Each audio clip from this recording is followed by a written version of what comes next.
Hey guys, today we are going to learn what's called trig substitution. We're still going to use a little bit of identities, but it won't be to the extent of what 3.2 was. So trig substitution, just like regular substitution, but we're going to be plugging in a trig function. And then we're going to simplify using identities.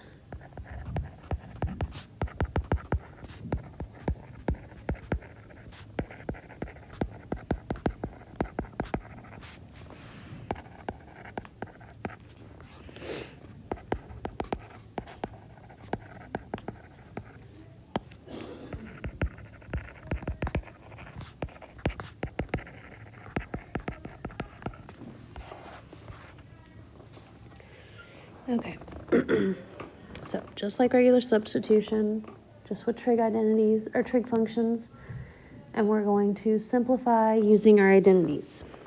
So if I look at this first example, I'm going to take what x equals, and I'm going to substitute it into the function or the expression for x.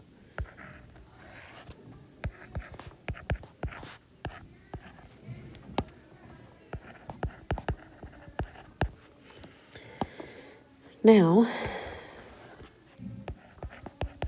2 tangent theta squared means 2 tangent theta times 2 tangent theta, which makes 4 tangent squared theta.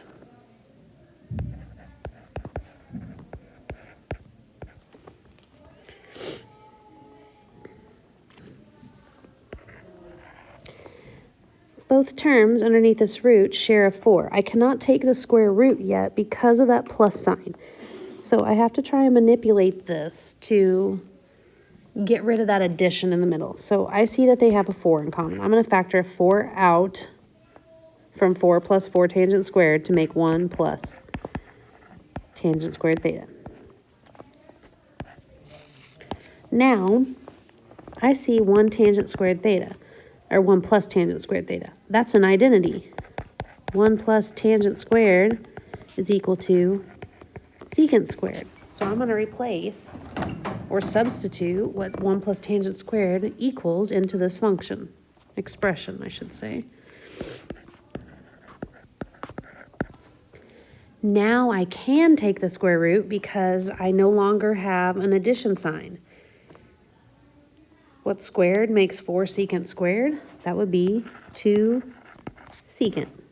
Now, technically, when we take a square root, our answer should have a plus or minus. However, I've given you this restriction from 0 to pi over 2, which that would be quadrant 1. And what do we know about everything in quadrant 1? That it's positive, so you won't need the plus or minus today.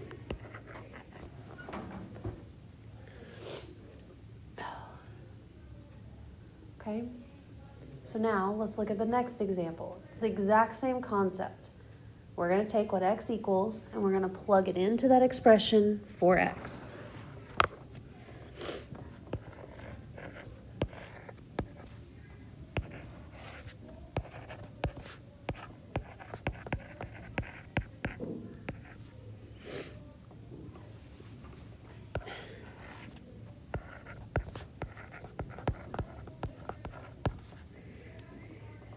This time though, I'm still going to factor a number out. I'm going to factor out a 9, which leaves me 1 minus cosine squared.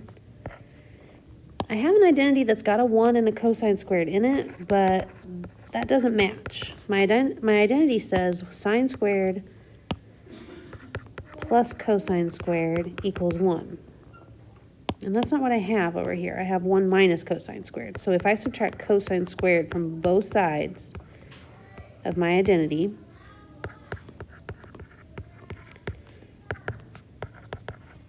I then achieve that one side is equal to 1 minus cosine squared.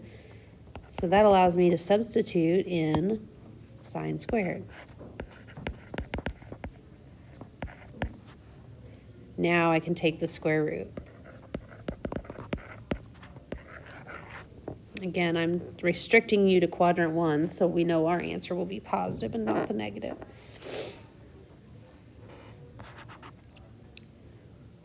Okay. This last example, This time I've switched it up a little bit on you. It's still substitution. So I'm going to take what x equals, and I'm going to plug that into the function for x. But now I have this 3 equals out front. It's not a big deal. Okay, we're going to deal with that last. Okay.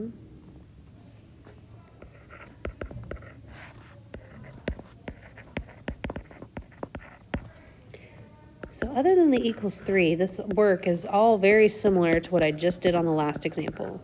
That's why I'm kind of not talking. Okay. If 1 minus cosine squared was sine squared, what do you think 1 minus sine squared is? You got it. Cosine squared. Sorry, that was a little Dora the Explorer moment there. My apologies, because I know you can't actually answer me. Okay, now I take the square root. So now I've got 3 cosine theta, but it's equal to 3. So on this problem, I'm wanting you to actually solve. I want to know what theta equals. I have 3 times cosine, so I'm going to get cosine by itself by dividing both sides by 3. Which now I have 1 equals cosine theta. I don't care what cosine theta is equal to. I want to know what just theta is equal to. So you guys remember, what did we do to both sides to get rid of the word cosine? We take the inverse cosine.